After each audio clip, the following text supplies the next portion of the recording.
بسم اللہ الرحمن الرحیم الصلاۃ والسلام علی رسول اللہ صلی اللہ علیہ وآلہ وسلم۔ آج سنت رسول کورس کی 5ویں کلاس ہے اور اب تک آپ مسواک کی سنتیں پڑھ چکے ہیں۔ آج جو اصل ہمارا موضوع ہے وہ ہے تیمم کا بیان، لیکن مسواک کی سنتوں میں سے کچھ باقیات آپ کے سامنے ذکر کی جائیں گی، کچھ تھوڑی باتیں جو رہ گئی تھیں اس کو ذکر کر کے باقاعدہ تیمم کا بیان انشاءاللہ شروع کرتے ہیں۔ دیکھیے، اب وہ چیزیں ہیں کہ جن وقتوں میں مسواک کرنا سنت اور مستحب ہے، مسواک کرنے کا طریقہ، مسواک کی فضیلت، مسواک کی دعا اور کس طریقے سے مسواک کو رکھنا ہے، یہ ساری چیزیں جو ہے آپ کو بتا دی گئیں، ٹھیک ہے نا۔ اس کی جتنی بھی فضیلتیں ہوتی ہیں وہ آپ کے گوشے گزار کرائی جا چکی۔ اب وہ ٹائم جن میں مسواک کرنا سنت یا مستحب ہے، مختصراً سن لیجئے۔ حضرت ابو ہریرہ رضی اللہ عنہ سے منقول ہے کہ مسواک کرنا سنت ہے، پس جس وقت جی چاہے مسواک کرو۔ ایک تو ہر وقت ہے، اور بطور خاص جو حضور پاک علیہ السلام سے ثابت ہیں جو اوقات، ایک ہے سو کر اٹھنے کے بعد، سو کر اٹھنے کے بعد مسواک فرمایا کرتے تھے۔ نمبر 3 وضو کرتے وقت۔ نمبر 4 قرآن مجید کی تلاوت کے لیے۔ نمبر 5 اب یہ بعد والوں کے لیے ہے، حدیث شریف پڑھنے پڑھانے کے لیے، یعنی حضور کی باتیں ہم پڑھ رہے ہیں تو ان کی سنت کو ادا کرتے ہوئے پڑھیں۔ نمبر 6 منہ میں بدبو پیدا ہو جانے کے وقت، چاہے بدبو خاموش رہنے کے سبب سے ہو یا زیادہ بولنے یا کسی بدبودار چیز کھا لینے کی وجہ سے ہو، بو پیدا ہو جاتی ہے۔ بعض حضرات، ایک تو بو ہوتی ہے پائریا ہو جاتا ہے، ایک تو سو کر اٹھتے ہیں منہ بند رہتا ہے تو بو آ جاتی ہے، بدبو ہوتی ہے، اور بالکل خاموش رہتے ہیں جو لوگ، ان کے منہ میں بھی ایک بدبو کہیں یا بو کہہ لیں، صرف وہ پیدا ہو جاتی ہے۔ زیادہ بولنے کی وجہ سے بھی جو ہے آ جاتی ہے، انسان ہے۔ تو مسواک کو لازم پکڑیں، اور منہ کی بدبو ایسی چیز ہے، منہ کی بدبو ایسی چیز ہے کہ انسان سامنے والے کو جب محسوس ہو جاتی ہے نا تو طبیعت بڑی کدورت محسوس کرنے لگتی ہے، طبیعت متنفر سی ہونے لگتی ہے، کہتا کچھ نہیں ہے لیکن بس دور ہو جاتا ہے۔ اس لیے یہ کتنی اہم اور بنیادی چیز ہے کہ ہمیں منہ کی بدبو زائل کرنے کے لیے مسواک جیسی عظیم اور بابرکت چیز ملی۔ دانتوں کے رنگ میں تغیر یعنی تبدیلی پیدا ہو جانے کے وقت مسواک کریں۔ نماز میں کھڑے ہونے کے وقت اگر وضو اور نماز میں زیادہ فصل ہو گیا ہو، یعنی زیادہ فاصلہ ہو گیا ہو، نماز میں کھڑے ہو رہے ہیں تو تب بھی ہلکا سا پھیر لیں، یہ بھی ثابت ہے۔ خانہ کعبہ یا حتیم میں داخل ہونے کے وقت، اپنے گھر میں داخل ہوتے وقت، حضور گھر میں داخل ہوتے تھے مسواک فرمایا کرتے تھے۔ بیوی کے ساتھ ملاقات سے پہلے، ٹھیک ہے، کسی بھی مجلس خیر میں جانے سے پہلے، جیسے اب یہ مجلس خیر ہے تو یہاں پر آنے سے پہلے مسواک کریے۔ موت کے آثار پیدا ہو جانے سے پہلے، سحری کے وقت، کھانا کھانے سے پہلے، سفر سے آنے کے بعد، سونے سے پہلے، غسل میں مسواک کرنا مسنون ہے، ٹھیک ہے۔ تو یہ وہ وقت ہیں جہاں مسواک کرنی چاہیے۔ اگر دیکھا جائے تو سارے وقت ہی مسواک ہے۔ اب باقاعدہ بیان شروع ہو رہا ہے تیمم کا۔ تیمم کا بیان شروع کرنے سے پہلے تیمم کی تاریخ سمجھ لیجئے، تیمم کا حکم نازل کب ہوا، اور تیمم کتنی بڑی نعمت ہے، اور تیمم کا احسان کس کے گلے پہ جاتا ہے۔ حضرت رسول پاک صلی اللہ علیہ وسلم ایک جگہ کا سفر فرما رہے تھے اور امی عائشہ رضی اللہ عنہا ساتھ تھیں۔ ایک جگہ قیام ہوا تو امی عائشہ رضی اللہ عنہا کا ہار گم ہو گیا، مشہور واقعہ ہے۔ ہار گم ہو گیا، اب حضور نے اپنے جانثاروں کو لگایا کہ بھئی عائشہ کا ہار ڈھونڈو۔ اب نماز کا وقت نکلا جا رہا ہے اور جانثار صحابہ حضور کی اہلیہ کا اور ام المؤمنین امی عائشہ رضی اللہ تعالی عنہا کا ہار ڈھونڈ رہے ہیں، نماز کا وقت نکلا جا رہا ہے۔ صحابہ حضرت ابو بکر سے کہہ رہے ہیں آپ کی بیٹی کی وجہ سے ہو رہا ہے، یہ آپ کی بیٹی کی وجہ سے ہو رہا ہے، نماز کا وقت نکلا جا رہا۔ حضور ساتھ میں ہے، لیکن صحابہ کی جو عادت تھی، رجال اللہ تلہیہم تجارت ولا بیع عن ذکر اللہ واقام الصلاۃ وایتاء الزکاۃ، فرمایا یہ وہ لوگ ہیں جن کو تجارت، خرید و فروخت اللہ کی یاد سے غافل نہیں کرتی،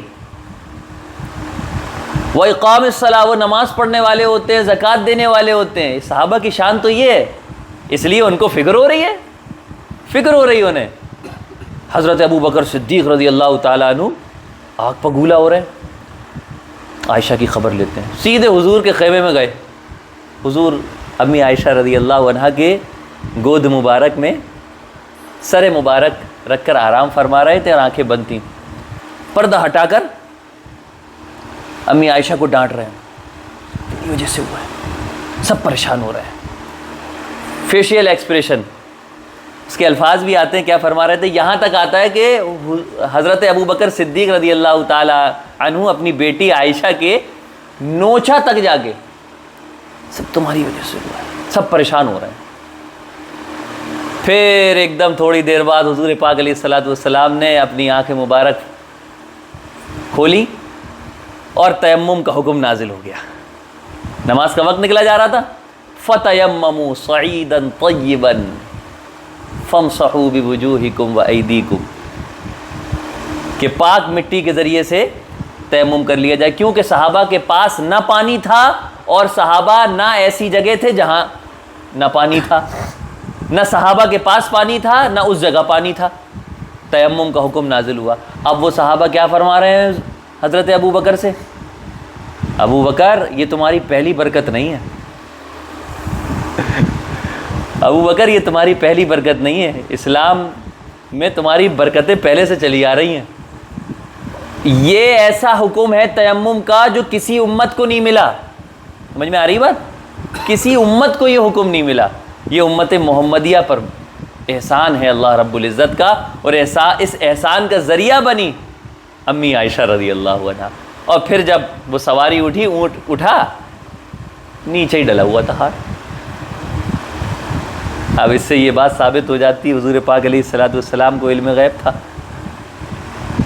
عالم الغیب تھے، یہ بات ثابت ہو جاتی ہے۔ کتنی روایتیں ہیں، کتنی باتیں ایسی ہیں جس سے یہ بات ثابت ہو جاتی ہے۔ صحابہ پریشان ہوئے، حضور نے خود بھی ڈھونڈا، صحابہ بھی ڈھونڈ رہے ہیں، اور پھر آ کے جو ہے لیٹ گئے حضور، پھر وحی نازل ہوئی۔ یہ ہے تیمم کی مختصر تاریخ۔ اب شروع کرتے ہیں تیمم کی باقاعدہ سنتیں۔ نمبر 1، تیمم کرتے وقت نیت کرنا فرض ہے، نیت کرنا فرض ہے صاحب۔ آپ وضو کر رہے ہیں، نیت نہیں کری تو وہ سنت تھی، ہے نا، سنت تھی نا، غسل سے پہلے بھی کیا تھی، سنت تھی، لیکن یہاں فرض ہے صاحب، کیونکہ نہ یہاں پانی ہے کچھ ہے نہیں۔ مثلا میں ناپاکی دور کرنے اور نماز پڑھنے کے لیے یا عبادت کرنے کے لیے کیا کرتا ہوں، تیمم کرتا ہوں۔ تیمم کے شروع میں بسم اللہ کہنا سنت ہے۔ نمبر 3، دونوں ہاتھوں کی ہتھیلیوں کو پاک مٹی پر مارنا۔ بتا چکے ہیں پہلے، التیمم ضربتان، التیمم ضربتان، یعنی تیمم کی 2 ضربیں ہیں، ضربۃ للوجہ، ضربۃ للید۔ ایک ضرب جو ہے مار کر چہرے پر پھیرنا ہے اس طریقے سے، ٹھیک ہے، اس طریقے سے چہرے پر، ضروری نہیں مٹی لگی ہوئی ہو اور پھریں، آپ نے مٹی میں مار دیا اور یوں اس طریقے سے کر کے ہاتھ جھاڑ لیے، مٹی ملنا شرط نہیں ہے۔ ایک صحابی کا واقعہ یاد آ گیا، حضرت عمار بن یاسر رضی اللہ تعالیٰ عنہ، تیمم کا حکم نازل ہوا، تیمم کا طریقہ ان کو نہیں آ رہا تھا، سفر میں تھے تو ان کو غسل کی حاجت ہو گئی۔ اب وہ بیچارے کیا کر رہے ہیں، ریتیلا تو سارا ریگستان تھا، انہوں نے بیچاروں نے سارے کپڑے اتارے اور پوری ریت میں جو ہے، کیونکہ غسل کرنا تھا نا، پوری ریت میں کیا کہتے ہیں اسے، لوٹ رہے۔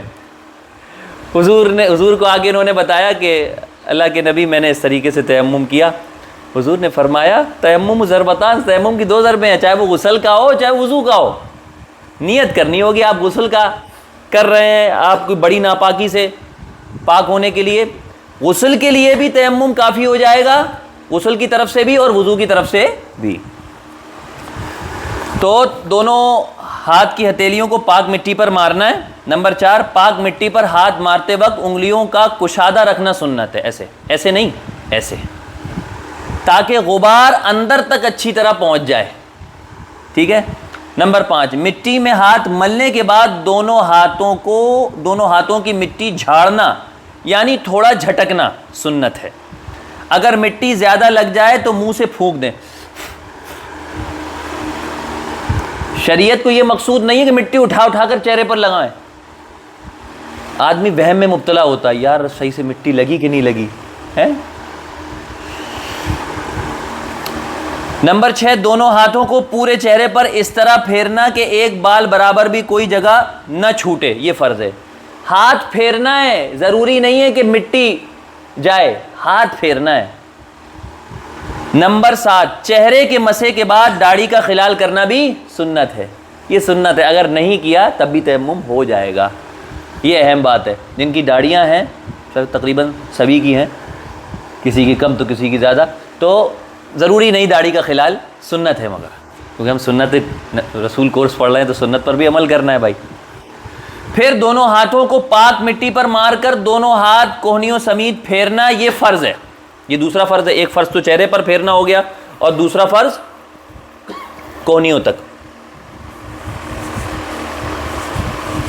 دونوں ہاتھ پاک مٹی پر مار لیے، اب اس کو پہلے سیدھا ہاتھ ہے نا، پہلے سیدھا اس طرح کوہنیوں تک ہاتھ پھیر لیا اور انگلیوں کا اس طریقے سے خلال کر لیا، یہ ہو گیا بھائی تیمم۔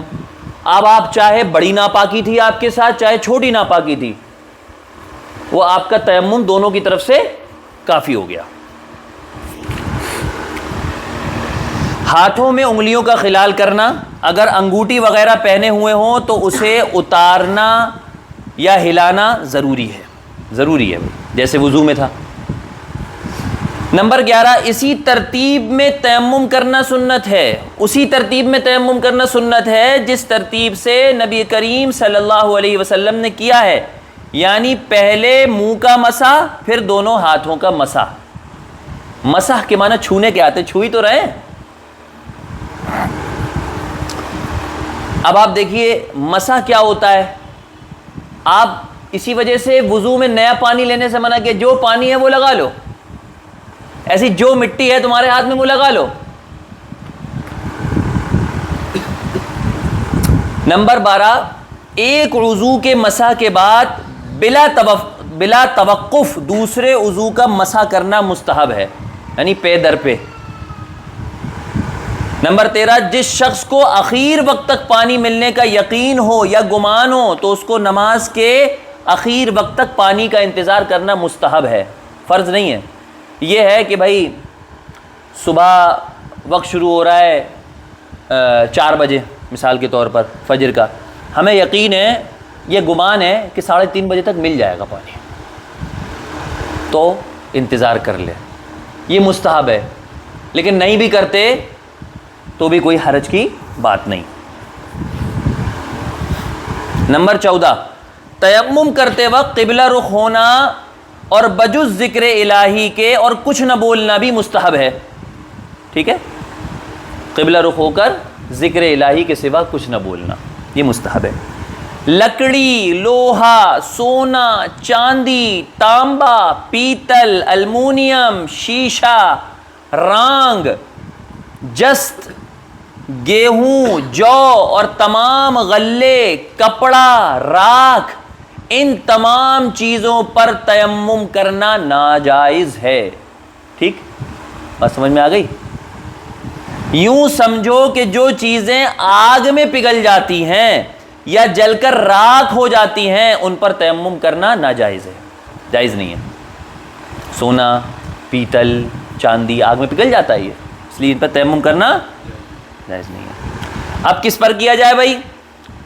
نمبر 16، پاک مٹی، پتھر، کنکر، ریت، سمجھیے گا، پاک مٹی، پتھر، پتھر سے بھی تیمم ہو جائے گا صاحب، ہاں، کنکر، ریت، چونا، مٹی کی کچی یا پکی اینٹ، ٹھیک، مٹی، پتھر یا اینٹ کی دیوار، مٹی کے کچے پکے برتن، اگر ان پر روغن یعنی تیل نہ چڑھایا گیا ہو، پالش نہ کی گئی ہو، اگر کسی لکڑی یا کپڑے یا کسی اور پاک چیز پر گرد یعنی دھول پڑ گئی ہو تو اس دھول پر بھی تیمم کیا جا سکتا ہے. اس پر دھول پڑی ہوئی ہے، رکھا ہوا ہے 1 مہینے سے، دھول چڑھی ہوئی ہے، تو اس سے بھی تیمم کر سکتے ہیں، لکڑی سے کر سکتے ہیں. لکڑی سے نہیں ہوگا، وہ دھول سے ہوگا. نمبر 17، جب پانی نہ ملے یا پانی کے استعمال کرنے سے بیمار ہو جانے یا مرض بڑھ جانے کا اندیشہ ہو. کب کیا جائے گا اس کو سمجھیے. جب پانی نہ ملے، ٹھیک، یا پانی کے استعمال کرنے سے بیمار ہو جانے یا بیماری کے بڑھ جانے کا اندیشہ ہو. جب پانی 1 میل سے دور ہو، 1 میل دور ہو، تقریباً 1.5 پونے 2 کلومیٹر ہوتا ہے نا، یا کسی دشمن کے خوف سے پانی نہ لے سکتا ہو، جائیں گے ادھر گولی چھوڑا دیا جائے گا، ٹھیک ہے نا. یہ 5 بجے ہو گئیں. یا تھوڑا پانی اپنے پاس موجود ہو مگر ڈر ہے کہ اگر اس سے وضو کر لیا تو پیاسا مر جاؤں گا، ایسی صورت میں بھی. یا کنواں موجود ہے مگر ڈول اور رسی نہیں ہے، یا پانی موجود ہے مگر یہ شخص اٹھ کر اسے لے نہیں سکتا اور دوسرا آدمی بھی موجود نہیں، بیمار ہے، وہاں بھی رکھا وہ لے نہیں سکتا، تو اس صورت میں بھی. یہ سب صورتیں پانی نہ ہونے کے حکم میں داخل ہیں، لہذا تیمم کرنا ان صورتوں میں جائز ہوگا. بات سمجھ میں آ گئی؟ کسی اور وضاحت کی ضرورت تو نہیں؟ ٹھیک ہے. نمبر 18، جن چیزوں سے وضو ٹوٹتا ہے ان سے تیمم بھی ٹوٹ جاتا ہے. ہاں، غسل کا تیمم صرف حدث اکبر سے ٹوٹتا ہے، یعنی بڑی ناپاکی سے، ٹھیک ہے. اگر پانی نہ ملنے کی وجہ سے تیمم کیا تھا تو پانی پر قدرت حاصل ہونے سے بھی تیمم ٹوٹ جاتا ہے. صحت مند تھے، وہ بیمار تھے، صحت مند ہو گئے، تیمم ٹوٹ گیا. یا پانی آ گیا، آب آیا، تیمم برخاست. ہاں، اور اگر کسی اور عذر مثلا مرض وغیرہ کی وجہ سے تیمم کیا تھا تو اس عذر کے جاتے رہنے سے بھی تیمم ٹوٹ جاتا ہے. نمبر 19، ایک تیمم سے جب تک ٹوٹے نہیں کئی وقتوں کی نماز پڑھ سکتے ہیں، فرض ہو یا نفل. قرآن کی تلاوت، جنازے کی نماز اور ساری عبادتیں جائز ہیں تیمم سے. نمبر 20، وضو اور غسل دونوں کے تیمم کا ایک ہی طریقہ ہے، صرف نیت کا فرق ہے. ٹھیک، غسل میں غسل کی نیت ہوگی، وضو میں وضو کی نیت. نمبر 21، جس طرح وضو کے بجائے تیمم کیا جا سکتا ہے اسی طرح غسل کی جگہ بھی تیمم کیا جا سکتا ہے. نمبر 22، ٹرین کی لکڑی اور لوہے کی دیوار پر تیمم درست نہ ہوگا، البتہ اگر اس پر غبار موجود ہو تو تیمم کیا جا سکتا ہے. یہی حکم بس کا بھی ہے. سفر میں لگا ہوا ہے، غبار عام طور سے لگا ہی ہوا ہوتا ہے، تو اس سے تیمم کر سکتے ہیں. اگر ایسی صورت پیدا ہو جائے کہ نہ ہی پانی ملے اور نہ ہی مٹی اور نماز کا وقت ختم ہونے تک سواری سے اترنے یا مٹی یا پانی ملنے کا بھی امکان نہ ہو تو ایسے آدمی کو چاہیے کہ بغیر وضو اور غسل نماز ادا کر لے، اور بہتر ہے کہ نماز کو بعد میں لوٹا لے. ایسے آدمی کو فاقد الطہورین کہا جاتا ہے. فاقد الطہورین یعنی 2 طہارتیں نہیں ہے اس کے اندر. بہرحال یہ بات سمجھ میں آ گئی ہوگی. اب ایسی پوزیشن بھی ہو جاتی ہے بعض دفعہ، تو ہم لوگ سفر میں اب کیسے نماز پڑھیں؟ اپنی جگہ پر بیٹھے بیٹھے. سیٹ پر تو کسی کا اختیار نہیں ہے بھائی، وہاں تو نہیں روک سکتا کوئی. وہاں بھی اگر روکا جا رہا ہے تو یہ لیگل بھی ہے.